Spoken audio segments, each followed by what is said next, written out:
Let's give it up for our executive producer, Wendy Jacobson. Director, writer, producer, Shawn Levy.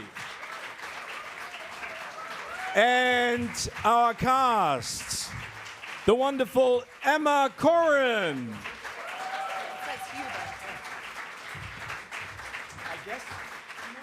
The one and only Wolverine, Hugh Jackman. And producer, writer, and Deadpool himself, Reynolds. Come on. All right. Wow. All right. I like this, yeah. You may be wondering why we've in the called house. you here. Thank you so much for coming to Berlin. This is an exciting day. And to be honest, Shawn, Hugh, and Ryan, I'm a little frustrated because after what I saw what you guys did at the press conference in South Korea, I was expecting blue, yellow, and red lederhosen today. Yeah, Yes. blew it. We blew it. You didn't do it. We have failed you, Germany. Exactly. But tomorrow is a chance. And I know there's 24 shopping in Berlin, so you might get the chance to get lederhosen. Let's start with you, Wendy. This is a very exciting project, and this has been probably the most anticipated movie in the past couple of decades. And there's a huge secrecy surrounding the plot. How do you keep something like this secret once it has gotten out that this movie is going to be done? Well, I think Marvel has a ton of experience with trying to keep their secrets safe, and something they've learned over 30 plus movies. And we have a lot of protocols in place and an amazing team in general, and a lot of steps that people might find annoying in terms of getting script pages and collecting them and stuff like that, but we really rely on our team heavily for that. So. But to be clear, we all live in constant terror that we are going to open our mouth and let something slip. So I'm experiencing that terror here today. I almost did it yesterday. I know. Just casually sitting next to Jackman there. Yeah, it's all And it Jackman's fault. just about something huge one just about popped out of my mouth. But you're jet lagged, or our reserves are low, and you get a little weak, and So take advantage of us today. yeah. Emma, you seem to be very relaxed about the whole secrecy thing. Is it as difficult for you as it is for everyone else? I think more so, because this lot have the experience with it. Like, if something gets out, all eyes on this guy, I think. But yeah, it's a lot of pressure, I think. I constantly feel like there are those like lasers from the spy films on me. And if I say anything or even breathe or even have the thought, I'm going to be, taken away somewhere. Shawn, this is the third movie in a row that you are doing with Ryan. Did he prepare you in any way to what to expect doing a Marvel movie? I mean, you've done great movies, but is this something completely different, a different animal? In fact, the first time he asked me to do this with him, he warned me. He said, this is not like a regular movie. You make every scene great, and then you have to keep going and make it even better. And it will own your soul and your imagination and your time and your energies, but it's also going to be worth it. And that's exactly how it all happened. Hugh and Ryan, I think we're all very happy and grateful that you finally got the act together and are in a movie together. We finally got our personal life act together, Yes. everything. Yes, It's good. definitely. Yes. You two are great friends, and we see the banter that you guys have on social media. How much did your friendship actually influence the scenes that you had together, improvising some of the dialogues and maybe acting together? I mean, was it difficult to keep it up, or was it even more fun because you finally got to turn into those characters? I don't know that would be applicable broadly to the improv aspect, but I think some of the in the writing, some of the pieces that at least I'm most proud of are the more emotional beats that you have not been privy to in the footage that you've seen just yet, but where it's a real fine line in those scenes, whether or not it's Deadpool talking to Wolverine or Wolverine talking to Deadpool or Ryan talking to Hugh or vice versa, Hugh talking to me. I've waited a long time to do this with him, and the thought that it would live up to the standard or the idea that was set in my mind was, sort of inconceivable, but then somehow this surpassed it in so many different ways and colors than I think I ever could have imagined. So I just sort of left the whole process kind of immensely grateful and you know, we locked the movie a week and a half ago, and he and I were deeply depressed. I mean, usually at the end of a movie, there's just a Ryan-sized hole in the wall, and I'm gone, and on my way home. But on this one, it was, you just never wanted it to end. I never wanted to stop making it. Yeah. I had the time of my life on this movie. I had to pinch myself every single day, working with two of my best friends in the world, and of course with Emma, who's just incredibly talented, and even promoting the movie. It honestly feels like cheating. It's just really crazy that we got to do that every day. I laughed till I cried every day, and when you're right, Alan, this movie in many ways is about friendship at its core. And so to be working on screen and off screen with two of your great friends is just, it's a joy. It's the icing on the cake. Great to hear that. Questions from the floor. The gentleman right here, and then we move up. Hier vorne direkt. Einmal vorstellen, bitte. Yeah, my name is Mark Harapetian. I'm publisher and founder of the film and music magazine Spirit, A Smile in the Storm since my 16th living year. So it was a lot of fun to watch the footage, and it's great to have you guys here, Ryan and Hugh, because Hugh, I think last time we met it was at Les Miserables, and Ryan for Deadpool 2. So the two characters, Deadpool and Wolverine, they have a lot of differences, but can you talk about the similarities between them of the characters on set and also beside? Thank you. Me to start? Okay.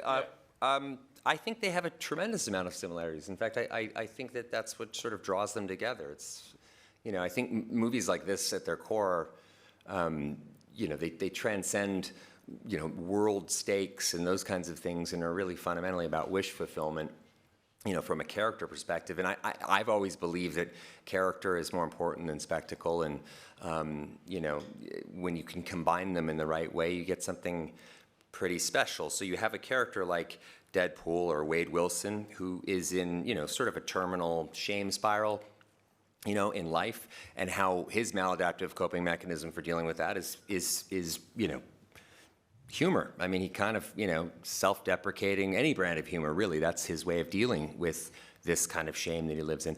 And Wolverine, too. Wolverine is trapped in this kind of sort of perpetual state of shame and regret, and it's sort of weirdly like centrifugal, like it keeps happening with Wolverine, because the thing that he's most ashamed of is his violent nature, and his violent nature is his coping mechanism for his shame. So you have these two guys who are coming together. Sometimes they feel like magnets when they stick together, and sometimes they feel like magnets when you turn them the other way and they bounce off of each other. So they each have something to learn from one another, and the journey they're on is, I think, one more of integration together than it is so much just specifically friendship. Perfectly said, but I think also they're outsiders too, in a way. And it sort of presents differently, like Deadpool wants to be part of the team, and Wolverine's constantly kind of trying to push that away, but for whatever reason, both of them exist a little bit on the outside. They march to the beat of their own drum, and I think having those kind of characters come together, even though they're like the odd couple, reminds me a bit of Nick Nolte and Eddie Murphy in 48 Hours. There's a bunch of examples, but there's a lot of conflict, but there is something essentially about them that they understand about each other. And they also, you know, one thing that I've always loved about it is that there's Wolverine is everything Deadpool wishes he could be. You know, he matters. He's done it. He's been part of a team. People love him. So Deadpool just he always wants to, you know, I love that the character, like me in real life, is a bit of a fanboy. I mean, I'm a huge fanboy of what Hugh has done as Wolverine for you know, 5 decades now, 55 years, 60 years of doing this. He started out back then with George Reeve, and you know, but you know, I think in some level, Wolverine wishes that he could be at play with his shame and his, you know, his inner turmoil. And I love that these two guys have that kind of, that's very much on the surface the whole time. Yeah. Shawn, we've been talking about, you know, the two of them working together and how much fun it was to bring these characters to life. What was it like for you to create this magic between the two of them with only one of them being able to show his face? You know, because that's probably something very different in creating, working with as a director. It's a great question. The truth is, and we all saw this every day, what Ryan does as Deadpool and as Wade, because even when he's Wade, he's wrapped in prosthetics. So what Ryan does every day in this performance is so kind of just astonishing to watch. I know we all felt that every day because you're doing it with one less tool without the face. So it's the voice and the body and the nuance of how you craft a performance with those implements. And Ryan does it so intuitively and so elegantly. And he manages somehow to convey, obviously, relentlessly, insanely funny shit. But he also conveys Wade's humanity, which is a real superpower and a testament to what Ryan's done in this character and for this character. Ryan, has it become easier to do it? No, there's a reason it's been 6 years since the last one. Yeah, you know, I mean, there were a lot of pitches.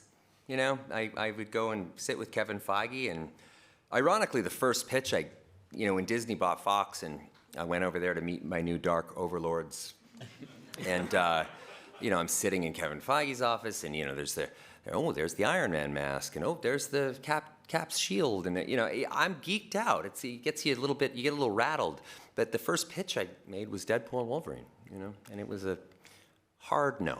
And then I went through about, 17 more pitches over the years. But each time a pitch maybe didn't land, I never felt sadness. I felt relief. Because when at least when I've done these movies, they completely and totally swallow my life whole. And I know it's an uptown problem. I'm not complaining, but I really like seeing my family, and I like a nice sleep in once in a while. And I don't totally love anxiety. So I had some relief then. So it hasn't gotten easier. I think the stakes have gotten bigger, I mean, since Deadpool 2, we've been, the way we imbibe media has become so much more fractured and fragmented, and, Deadpool is a through and through theatrical experience. I mean, one thing that Shawn has an incredibly long history of is building films and events that are really engineered for audience delight. And the best way to have that kind of collective effervescence is on the big screen, in a theater, experience with other people. So, to think about all those things as we go into it, and the amount of writing, it's just so much writing. It never stops. It's daunting, So I can't say it's easier.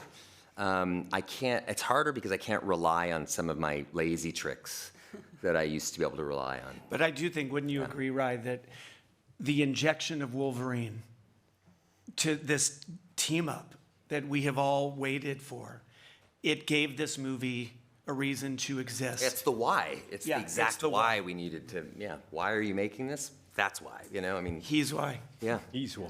Yeah. Do you feel a kind of pressure now that Deadpool and Wolverine will rescue Disney? Emma?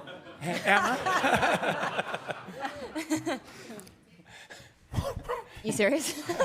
No, I really don't want to answer it, but I will if no one else is going to step up. I can do it. I'll do it. All right, do it. Yeah, hit it.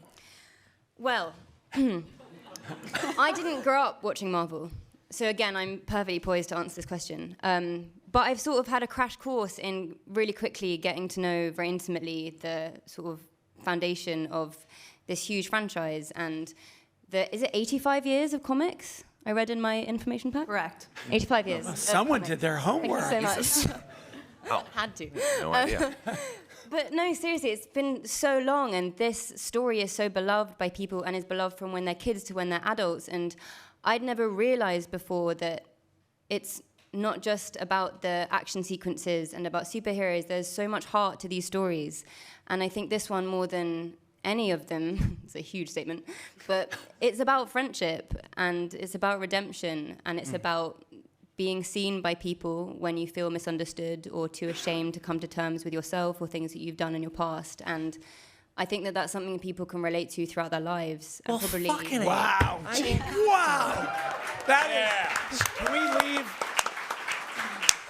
Come on, I think Emma we're Corrin. done. I think we're done here. That was by far the best answer of the press tour so far.